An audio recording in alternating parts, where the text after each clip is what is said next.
Tu préfères rater la partie gauche de ta moustache toute ta vie, mais faire la droite parfaitement, ou tu préfères rater ta moustache droite toute ta vie, mais faire la gauche parfaitement? Je préfère ma gauche ou ma droite, quoi. Allez, vas-y. Par contre, je suis nulle à répondre, mais j'adore. D'accord, très bien. En fait, tu vois, il y a deux choses. C'est-à-dire, est-ce que tu performes plus du côté gauche? Est-ce que tu performes plus du côté droit? Vaut mieux qu'elle soit réussie où? Ou alors, non, en fait, je pense qu'il faudrait que ce soit à droite. Comme ça, c'est mon bon profil.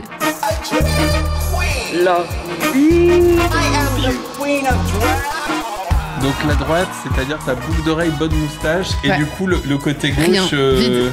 Ok. Ouais. Et ben voilà, on a voté pour la mi-moustache, la mi-mousse, comme on dit. Bienvenue dans la Quinterview. La Quinterview, qu'est-ce que c'est? C'est un podcast d'interview libre, ouverte et inclusive qui vous ouvre les portes du monde merveilleux des artistes queer. Drag queen, drag king, drag queer, club kid, créature, plus l'infini et au-delà. Ici, on parle de vie de drag, de vie out of drag, de construction artistique, de processus créatif. Je suis toujours... Et la curiosité est mon plus beau défaut, évidemment. Ah non, mais parce que sinon, il n'y aurait pas de podcast, en fait. Aujourd'hui, pour ce nouvel épisode de la Quinterview, j'ai décidé d'inviter un artiste qui a un engagement dans la communauté queer important. Je dirais même plus, indispensable. Il a ouvert l'année dernière une école de drague. Une école de drague? Quoi? Ça existe? Un poudlard? Non, mieux, un pool drag. Waouh. Ouais, désolé. C'est la première fois, mais pas la dernière que j'invite un drag king. Bienvenue pour ta Quinterview, j'ai les Adelphes. Bonjour. Bonjour. Ah voilà, ça c'est un bonjour net, vif, précis, chaleureux. Ça donne envie d'écouter cette nouvelle Quinterview. Bah, bienvenue. Merci beaucoup. Enfin, bienvenue, en même temps tu me reçois chez toi, donc bienvenue dans la Quinterview, mais chez toi. C'est parfait. C'est parfait.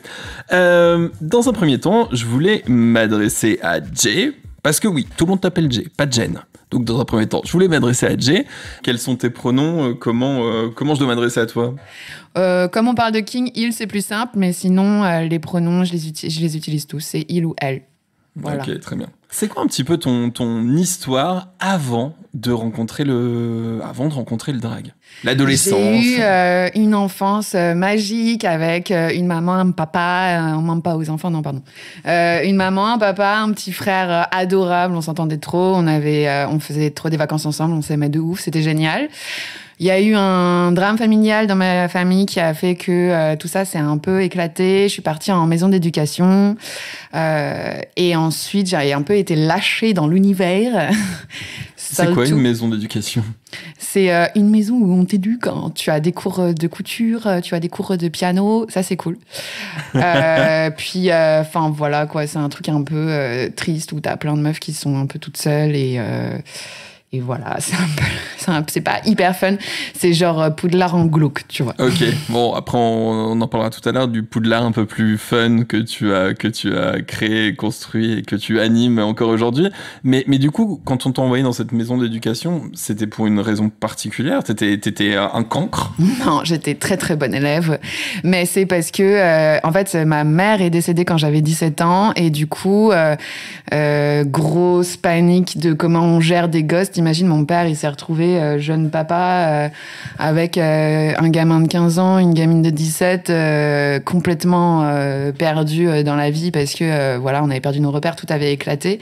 Et voilà, et du coup, je suis partie en maison parce que fallait que je trouve un cadre, en fait. Mon but, c'était de sauver mon bac, tu vois. Genre, j'avais toujours été très, très bonne élève. J'étais au conservatoire, j'ai fait du piano, du solfège, du chant, blablabla. Et là, ouais, perdu dans l'espace et donc besoin de cadre, quoi. Ok. Et c'est en faisant ton coming out à ton père que tout ça s'est un peu déclenché ou... Non, mon coming out à mon père, je l'ai jamais fait. En fait, un jour, il a découvert que j'avais ramené une zouze à la maison quand je vivais encore chez lui. Okay. Et voilà, donc ça a créé un peu des tensions entre nous. C'est l'époque d'ailleurs où j'ai commencé à partir de l'appart, à essayer de trouver des solutions pour m'en sortir tranquillement, sachant que j'étais déjà dans des milieux un peu politisés vite fait. Je savais que le refuge, ça existait, par exemple, donc j'y suis allée pour essayer de voir un peu s'ils pouvaient m'aider à ouvrir un compte en banque, des trucs, genre j'avais rien, tu vois, je savais pas comment... T'avais quel âge ? À ce moment-là, je sais plus trop, je crois que j'étais majeure parce que le refuge pouvait pas me trouver un hébergement. De toute façon, j'en avais un, genre un tout petit espace que j'avais en échange de garder des gosses. Ok.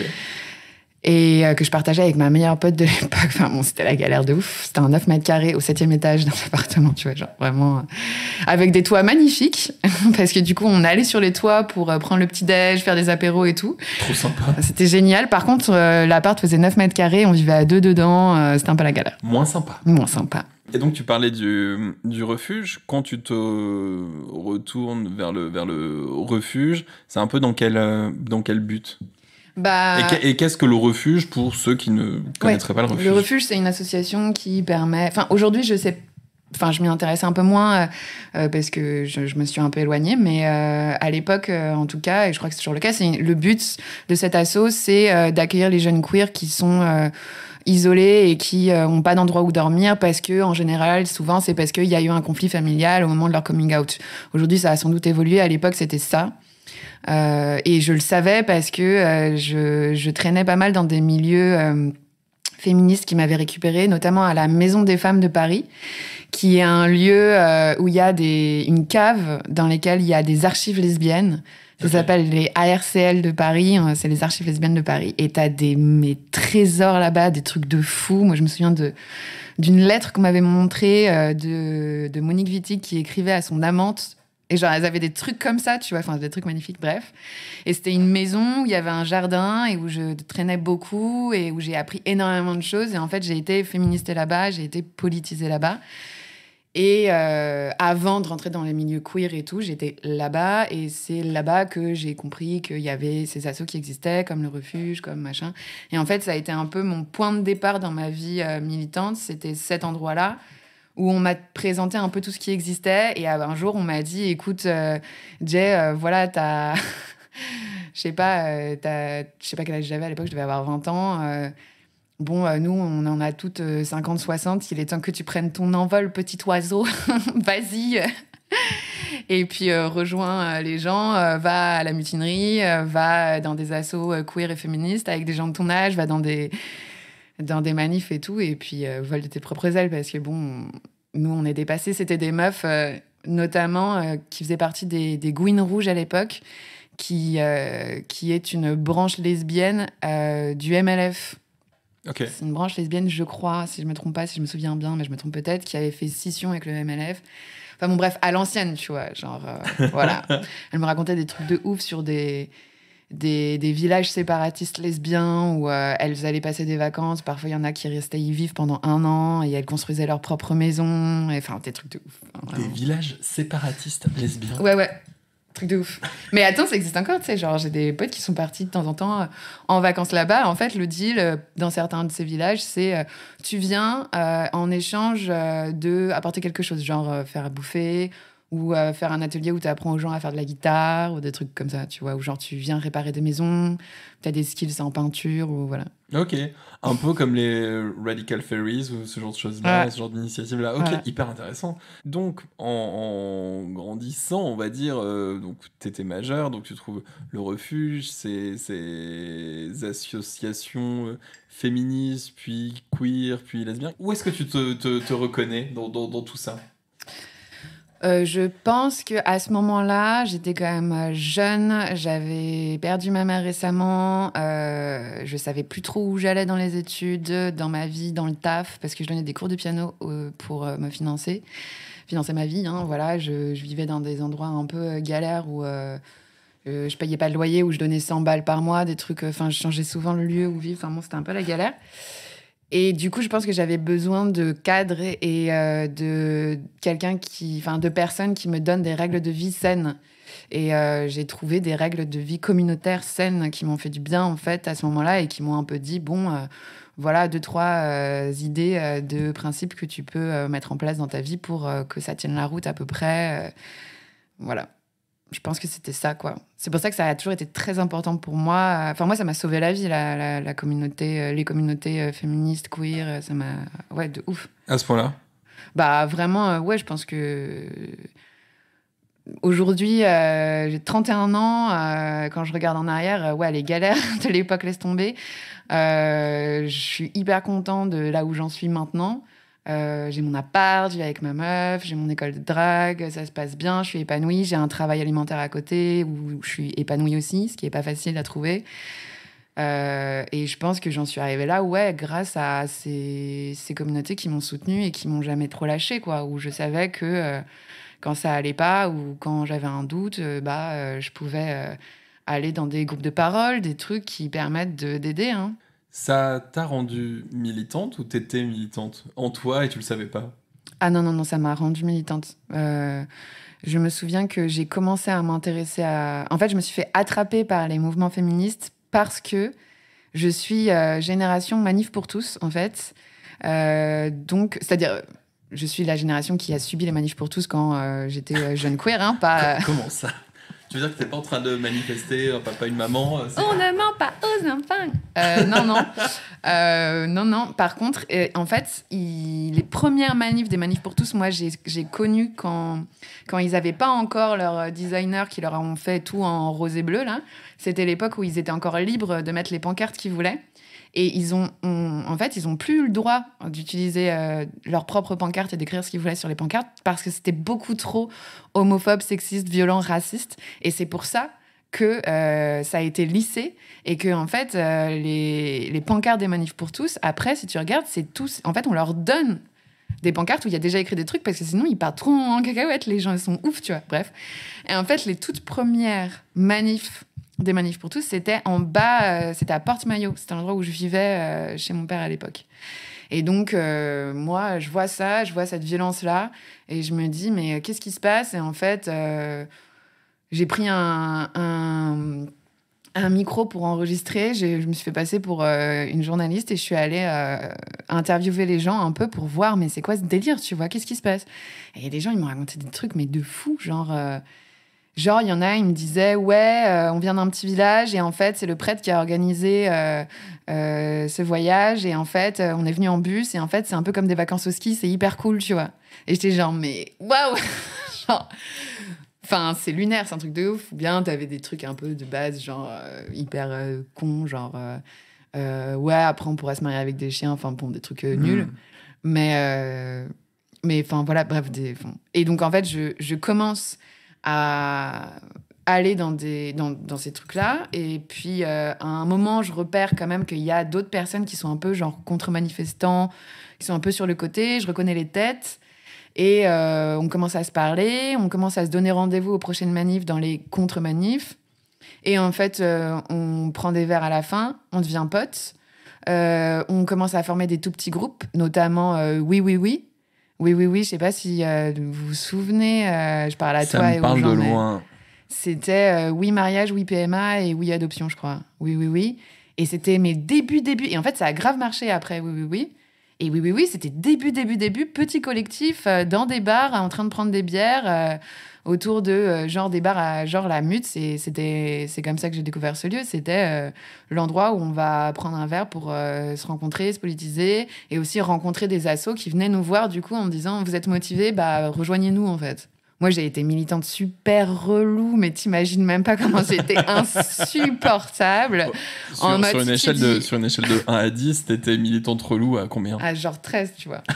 Genre, tu disais c'est bête, je te disais c'est spéciste de dire c'est bête. Voilà, tu vois. J'ai revu un pote il y a pas longtemps dans la rue qui m'a dit mais tu te souviens que quand même on disait ça, comme on était relou et tout. Et genre, mais on disait on était imbuvable en fait, un truc de ouf. Bref, voilà. Mais du coup, c'est-à-dire que du coup, qu'est-ce qui s'est passé entre ça et entre c'est bête, c'est spéciste et maintenant les années passant, j'ai commencé à être un peu épuisée. Il y a un moment, j'ai fait le fameux burn-out du militant. C'est-à-dire que genre, j'allais dans le métro, je voyais des affiches pour des pubs de maillots de bain sur des meufs, ça me faisait violence, tu vois, genre j'en pouvais plus. Genre tout était violence, c'était horrible. Du coup, je me suis cassée en Allemagne et je suis partie 3 ans. Et j'ai fait un gros break avec le militantisme à ce moment-là. Et je me suis concentrée sur ce que je faisais à côté, un peu en soum-soum, tranquillou dans mon coin. C'était le drag, en fait. Et je me suis dit, vas-y, je vais faire du drag. Je vais me concentrer un peu sur le drag, ça me fait du bien. Et en fait, c'était une époque où j'en étais à faire de la recherche universitaire et j'étais en gender studies. Et je me suis dit, mon militantisme, je vais le mettre là-dedans. Okay. Et donc, j'ai fait ma recherche sur le drag king et le drag en général. Et j'ai commencé à me concentrer, à mettre de l'énergie dans le drag, dans les ateliers, dans l'organisation de soirées, de drag shows, de festivals, de choses comme ça. Et ça m'a fait un bien, mais fou, quoi. Il y a une démarche de prendre soin des autres, proposer de faire du lien entre les gens, rester dans un truc où moi, ce qu'on m'a apporté dans ma vie, c'était ces espaces où on me met en lien avec des gens qui me ressemblent et du coup, ça me permet de me construire et ça me fait du bien et on prend soin de moi. Et c'est ça que j'essaie de proposer aux gens. Donc ça reste un truc très de care, communautaire, queer et tout. Mais se retrouve autour de l'art aussi. Qui se retrouve autour de l'art. Et ce qui fait du bien quand même aussi, c'est que quand tu fais du drag et que t'as un message à faire passer vénère, si t'as un message à faire passer vénère dans une manif, au mégaphone, voilà, et ben tu te prends des œufs pourris dans la gueule. Si tu le fais sur scène et que tu le présentes de façon poétique, artistique, etc., même si tu dis un truc vénère qui s'adresse au public devant toi, à la fin, t'es applaudi. C'est quand même assez agréable, tu vois. Et voilà, c'est un truc qui, du coup, fait du bien. J'ai le souvenir d'un king que j'avais programmé qui parlait de grossophobie sur scène et qui avait parlé de grossophobie sur scène dans une perf géniale en plus, trop réussie, magnifique. Et public avec 90% de gens minces, tu vois. Et il y allait fort, hein. Et c'était vraiment... Enfin, on a tous pris une claque de ouf. Et il s'est fait applaudir à la fin à balle. Et il était... Enfin, voilà. Et je me suis dit, mais ça, c'est vraiment... Bon, maintenant, il y en a beaucoup plus des perfs qui sont avec des messages engagés et tout. Mais à l'époque, c'était assez rare. C'était une des premières fois. Et je m'étais dit, mais c'est ça, en fait. C'est pour ça, en fait, que le drag, ça me fait du bien. Enfin, c'est pour ça que je trouve que le drag, c'est un outil intelligent aussi pour faire passer des messages. Mais pas que non plus. Tu vois, c'est pas uniquement ça. Mais ça en fait partie. Mais ça en fait partie, ouais.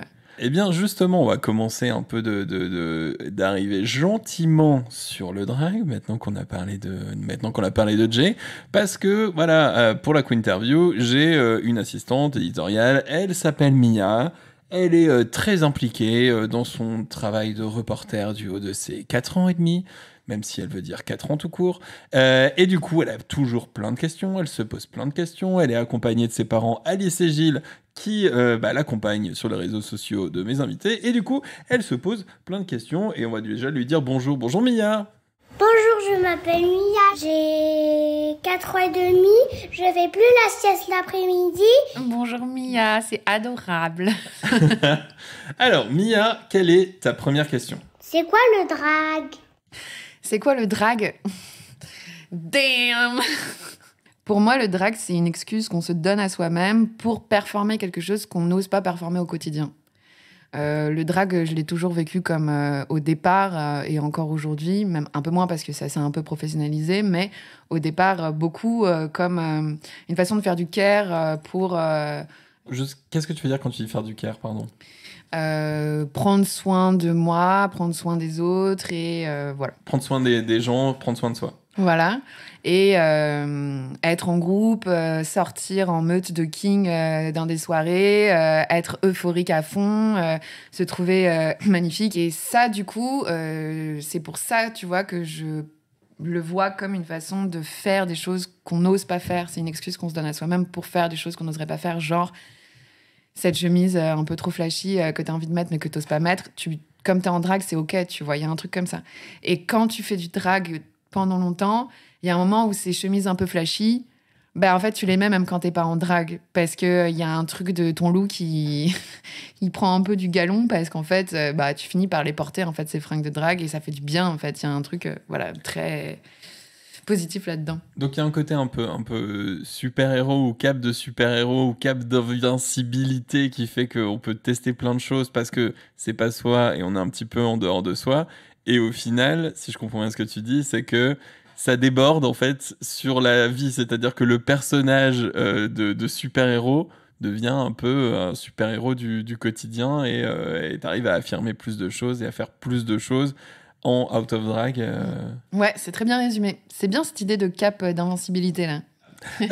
Une nouvelle question de Mia. C'est quoi que t'aimes le plus quand t'es drag king? Ce que j'aime le plus quand je suis drag king, je crois que c'est être en troupe. C'est sur scène, c'est être en troupe. Dans l'organisation, c'est être en troupe. Après les ateliers, c'est sortir en troupe. En fait, moi, ce que j'adore, j'ai toujours fait du théâtre. Tu vois, quand je hoste, ce que je préfère, c'est hoster. Sur scène, en tout cas.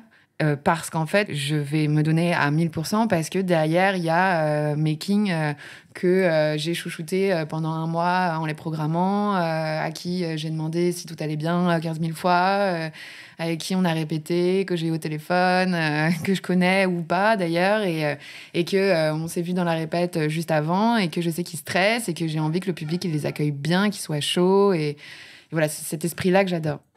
Hoster, ça veut dire animer. Toi, c'est le groupe avant tout. C'est groupe associatif, groupe pour créer, groupe artistique. Il y a cette notion-là de tout ton art, seul, il t'excite moins, quoi. Bah ouais. Très bien. Une nouvelle question, Mia. Pourquoi t'as une moustache? Pourquoi j'ai une moustache?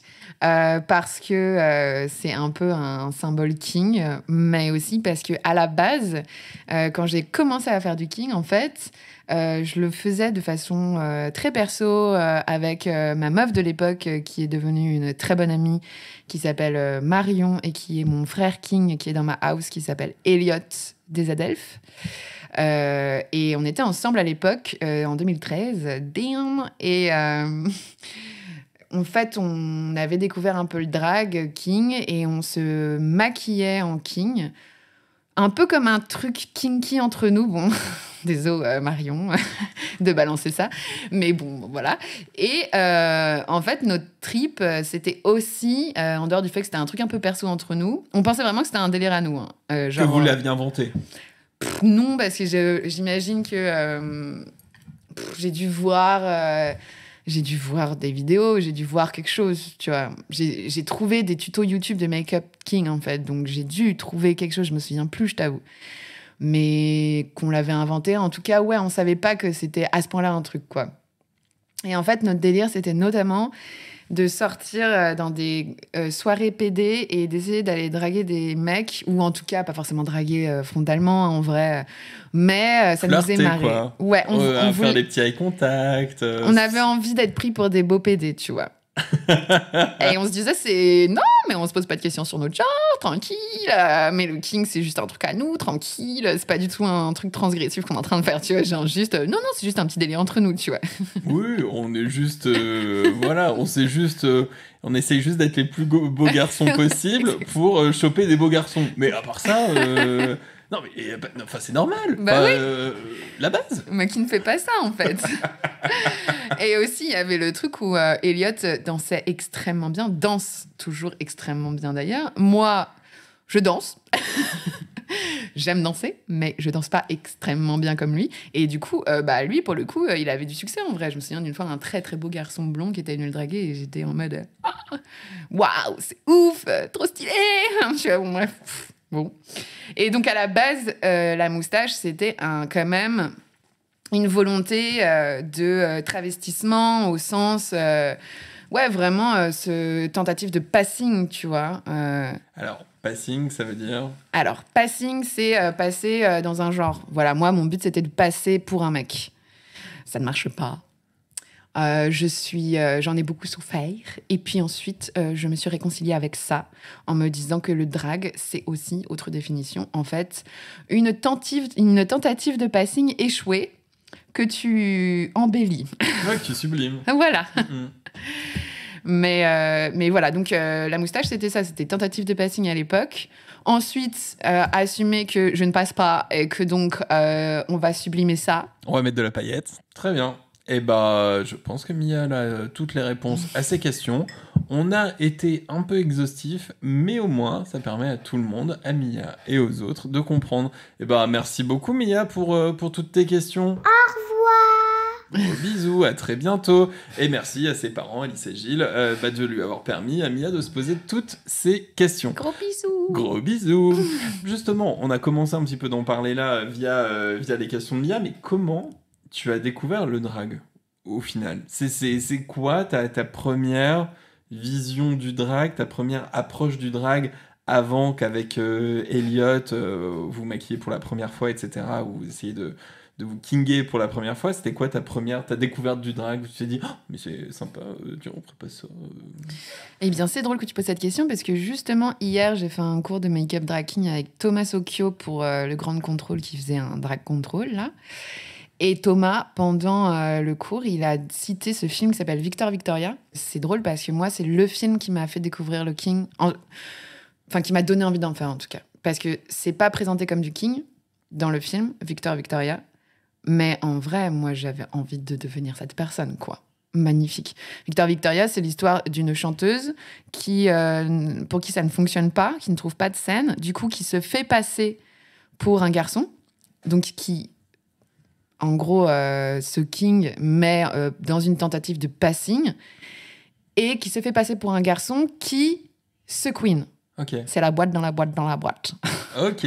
En fait, est-ce que Victor Victoria, on peut dire que c'est au King ce que Priscilla, folle du désert, est au Queen? Ah, pas à ce point-là, je sais pas à quel point ça a marqué tant de king que ça, mais en tout cas, moi, ça a vraiment été un truc où je me disais, mais je veux être cette personne, quoi. C'est ce que je veux faire, c'est magnifique.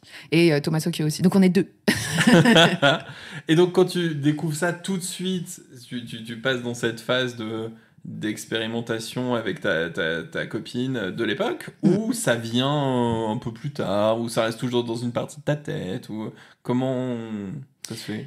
C'est une époque où je suis assez militante et en fait dans les groupes militants on a tendance à beaucoup faire des workshops, on fait des ateliers en fait. On fait des ateliers pour tout et rien, on fait des ateliers DIY, donc do it yourself, selle de vélo, fabrique ton pisse debout, enfin vraiment voilà. Ok, tu On fait sais des faire une selle de vélo? Non. Ah, t'as pas participé à cet atelier-là? Tu en as besoin?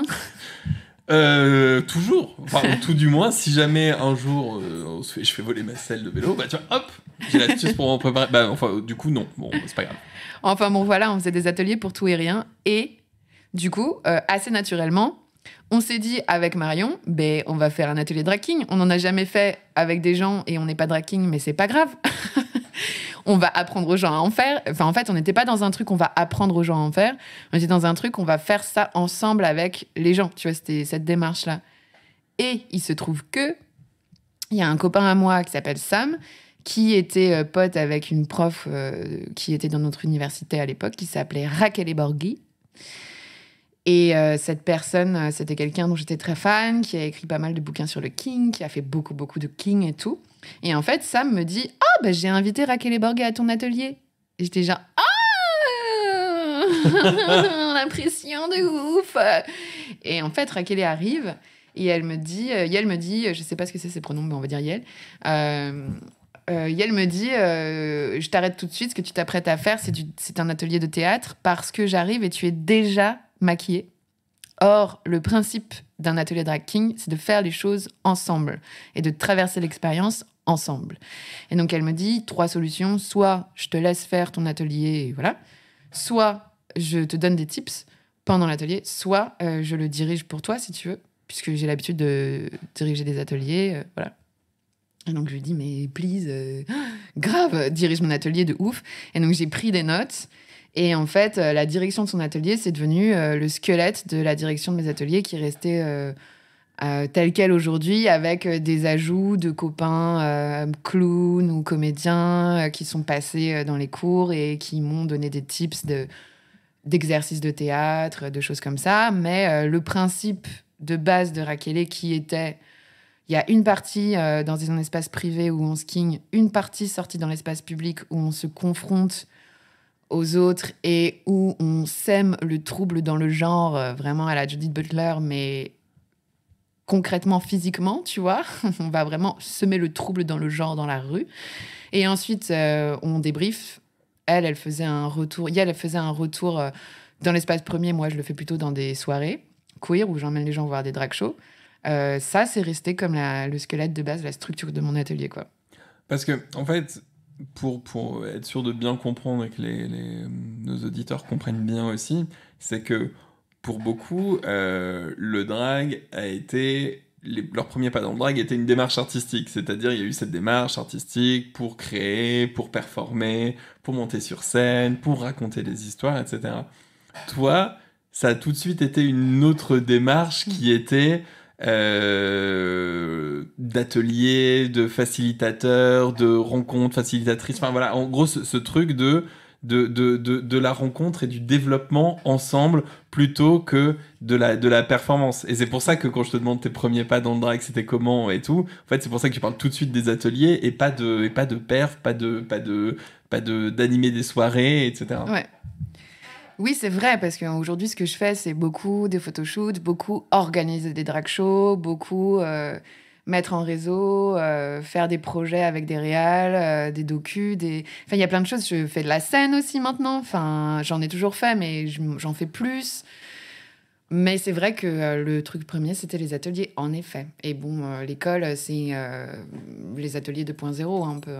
Et donc, quand tu parlais de la première fois où tu t'es retrouvé en drag, tu t'es tout de suite plus aimé, tu t'es dit, wow, bah ouais, c'est moi, c'est clairement moi. Ah ouais, c'était un truc de ouf. Je me suis trouvée très beau. Et en fait, c'est un truc que j'ai toujours fait dans mes ateliers, c'est si tu te vois pas maquillée, parce que tu te maquilles pas toi-même, quand tu te découvres, je te filme en train de te découvrir et je te donne cette vidéo.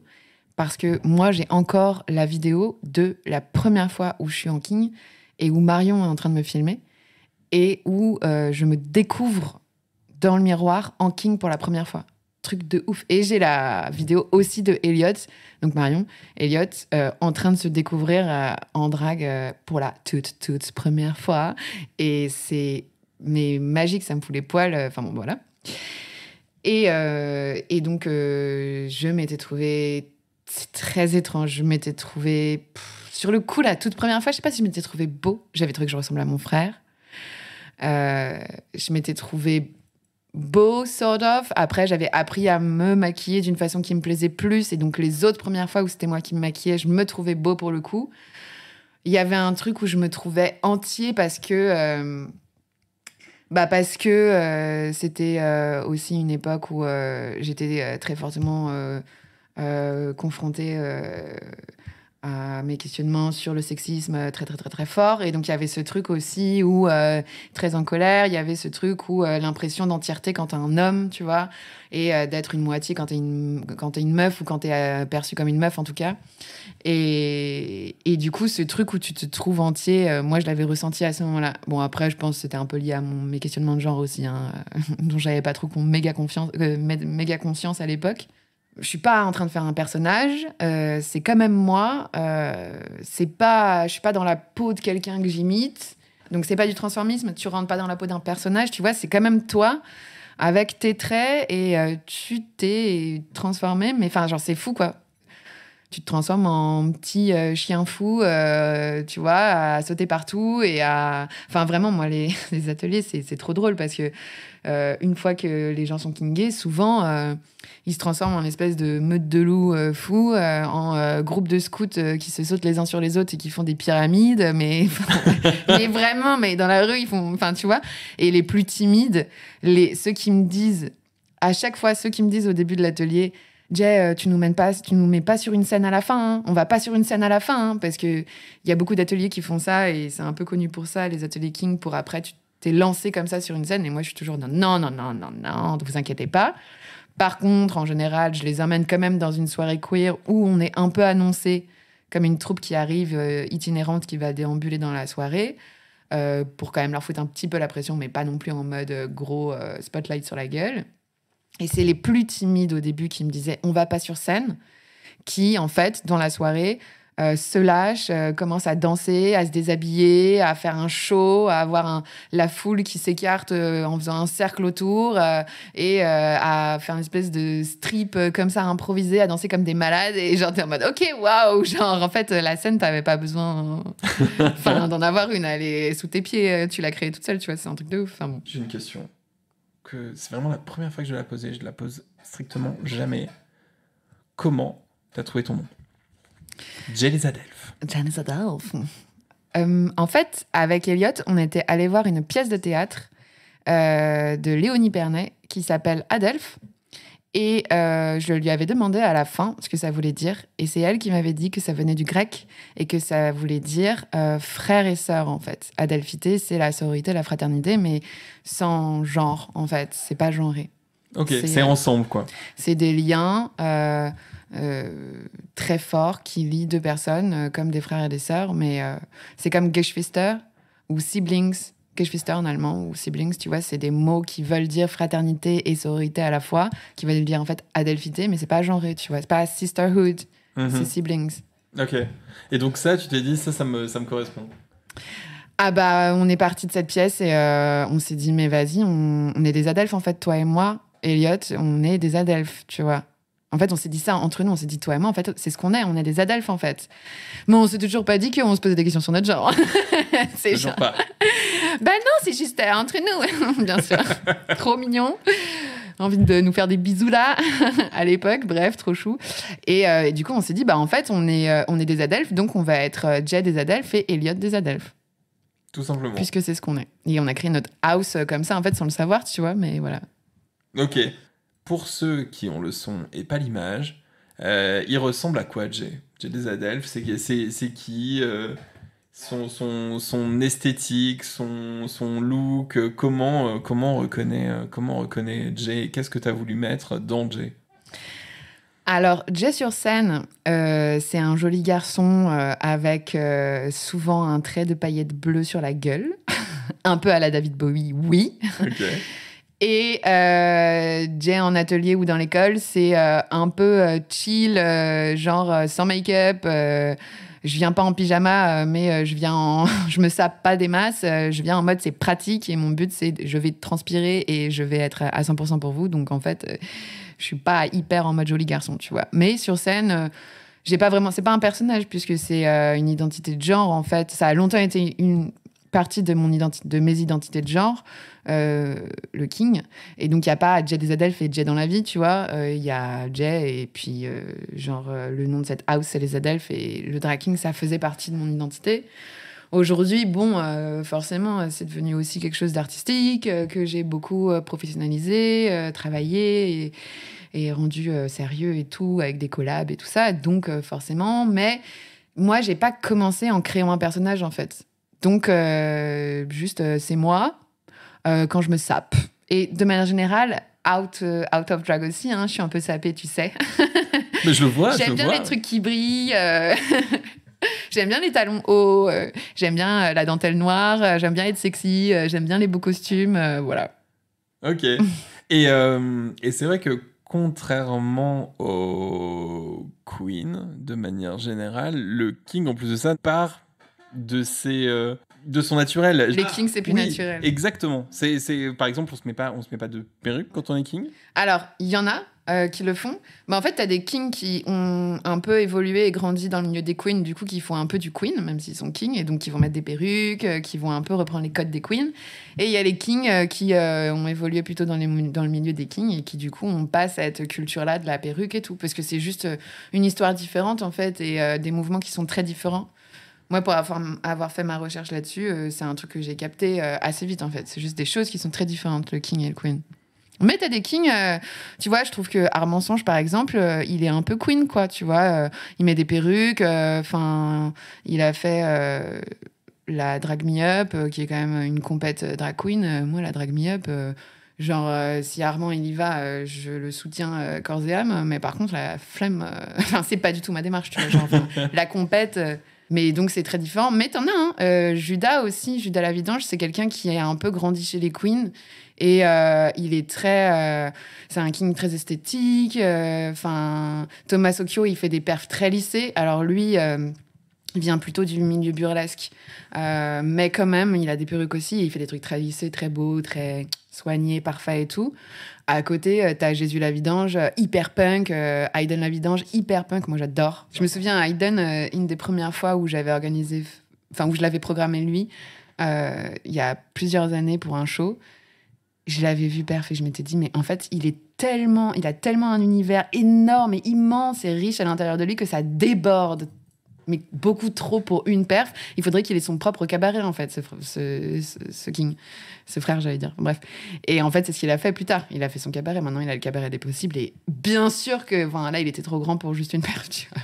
C'est la fin de la première partie de la Quinterview de Jay des Adelphes. Oui, exceptionnellement, c'est un épisode en 2 parties car beaucoup de sujets importants sont abordés et ça vaut le coup de prendre le temps de tous les traiter. Dans la deuxième partie de l'épisode, vous saurez pourquoi les drag kings et les drag queens n'ont pas la même popularité. En fait, à la grande question, pourquoi les queens elles sont plus mieux connues que les kings ? La réponse c'est pas parce que les queens c'est des mecs et que les kings c'est des meufs et que on est dans un monde sexiste, bitch. Tu vois, c'est pas ça en fait. Selon ma recherche, c'est pas ça. La deuxième partie de l'épisode est disponible tout de suite. À toutes.